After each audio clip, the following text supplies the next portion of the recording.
Welcome back. So last video we talked about this, how to determine this limit of currents from that charge. So this is how you determine them, but you don't have to know all this calculation.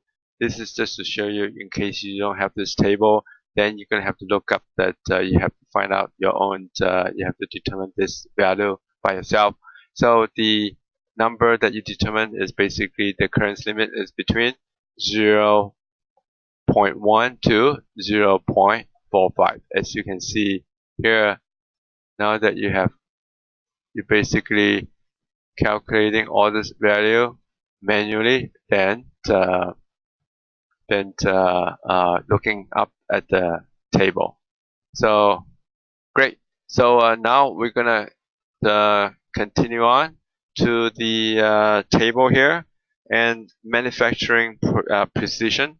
This is a manufacturing precision with level of tolerances for common manufacturing processes. Table show the level of tolerances engineer can expect from various common manufacturing processes. It is important for engineer to know what to expect from the manufacturing processes that will be used in converting the design into an actual working part. It will serve no purpose to specify a tolerance greater than that which can be expected of a given manufacturing process. So what it is that here is a standard tolerance grade that the manufacturer only can be allowable. If you design something that is greater than this grade, then there's no point to design it, because once you design it, it's not going to work out. So for the grade 5 to 7, you're going to be doing some grinding. As you can see, you grind it, and then you want to fine tune it, a diamond tuning, and then you want to broaching it. Broaching is to kind of put them into, create some kind of filing, and then you can mill it.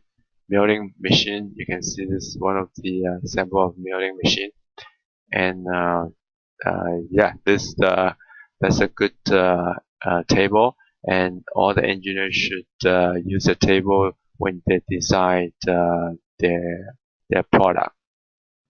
So now we're gonna summarize the dimensioning rule. This section summarizes most of the dimensioning rules with which engineers should be familiar. This section can be used as a checklist for ensuring that drawing you do throughout this book are properly dimensioned. Use this summary as a checklist until you are so familiar with this rule that the checklist is no longer necessary. Checklist number 1. Give all dimensions necessary to accurately communicate the design to manufacturing personnel, but only those dimensions necessary. Straightforward. Apply dimension in such a way that they cannot be misinterpreted.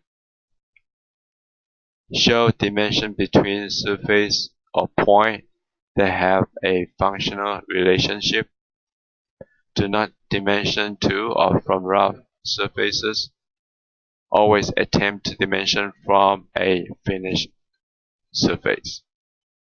Give complete dimension so that manufacturing personnel do not have to interrupt their work to calculate or otherwise determine a dimension they need.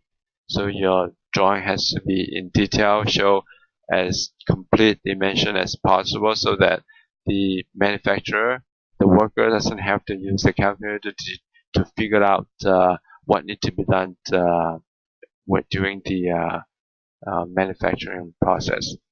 Apply dimension in the view where the shape of the part is shown most accurately.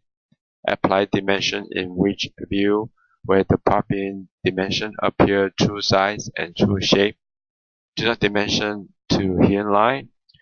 If it becomes necessary to dimension to the hidden line, change the view to a sectional view. We're going to talk about sectional view in the next chapter. Attempt to place dimension that apply to two adjacent views between the view. Avoid crossing extension line with dimension line. Clearly dimension and annotate all features. Never expect manufacturing personnel to assume anything. We don't want them to assume anything during the work. Do not apply a complete chain of detailed dimension. Omit the last one or indicate that last dimension in the chain is the reference dimension. Avoid placing dimension on the part itself. Always place dimension line uniformly throughout the drawing. Never use a line that constitute a portion of drawing of a part as a dimension line. Avoid crossing dimension line whenever possible. Extension line that cross other extension line or object line should not be broken. A center line may be used as an extension line. Center line should not extend from view to view. Leader line should point to the center of the hole or circular feature. Leader line should be straight and broken at precise angle. They should never curve. Leader line should begin approximately at the center of the node height and extend either from the beginning or end of the nodes. If it is become necessary to letter within a section line area, erase enough of the section line to leave a clear space so that the dimension can be easily read. Fraction bar should be horizontal rather than angle. The numerator and the denominator of a fraction should not touch the horizontal fraction bar. So these are the basic dimensioning rule that you will have to know, because the quiz is going to ask you some of this dimensioning rule. With that, I'm going to end this here. Okay, sorry, I didn't know that there's more rules over here. Let's finish up this rule and then we'll stop this video and go on to the other rules that apply to notes and drawing.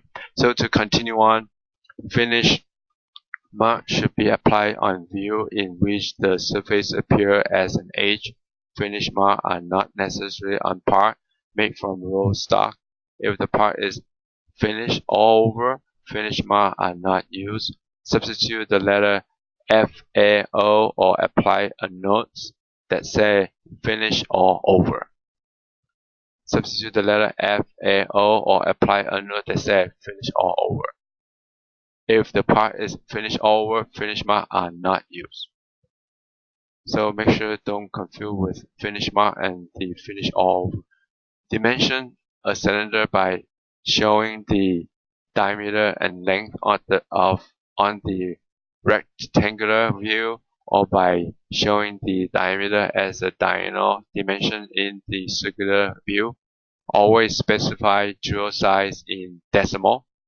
A matrix or decimal inch diameter dimension should be preceded by the diameter symbol. A matrix or decimal inch radius dimension should be preceded by a capital R. Dimensions that are not to scale should be underlined with a straight line. Decimal dimensioning is preferred for mechanical and manufacturing related drawing. So let me finish up a few examples here. So as you can see, some of this rule that apply, and you want to call out this if it's counter bore hole. You want to call it 1 diameter through. This 1 diameter through is a counter bore hole, and and then with 2 diameter down to 0.75. So you have counterpart hole. So you have a big hole, and you have a smaller hole. So the smaller hole is 1 inches, the larger hole is 2 inches. Only go the smaller one, the larger one going down to 0.75 inches. So all unmarked dimension, if it's too small the radii, you don't have to call it out. Instead, you put a note right below the view and say all unmarked radii should be equal to 0.25 inches. dp is your diametrical pitch, so that's the one that we already talked about, different sizes. And then if this is your reference dimension, put a parenthesis.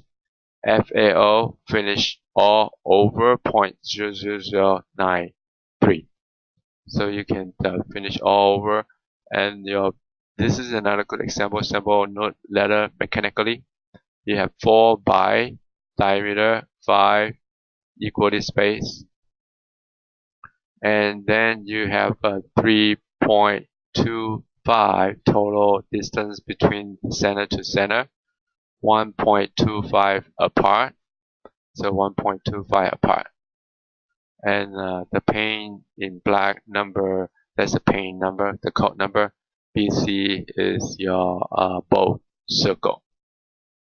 So with okay, one more example, and then we're gonna stop this video and go on to the next section. So this is another good example of the screw with a screw thread. So this call out is they want to chamfer this here with 0.6 at 45-degree chamfer, and then you got 0.25 to 28 U and F. You can see at the bottom you have all this abbreviation thread series. UNF is Unified National Fine Thread Series. So in there they have a table for you to look at how fine that the one need to be. So is TH apostrophe D is thread. So here they say 4 of this diameter 0.25 diameter each, 4 of this 4 hole through evenly spaced. They have a 4 evenly spaced on a circle. BC is a bow circle. Is 1.5 inches diameter 1.5 around that the diameter. So same thing here is to show the thread series. So this thread is 0.62. UNC is a special national coarse thread series, and from here you can they have a different series to show how fine that thread supposed to be. 63, this is the one that finished mark here, 63, and we will talk about that in the class. 63 is you can see how fine that surface need to be.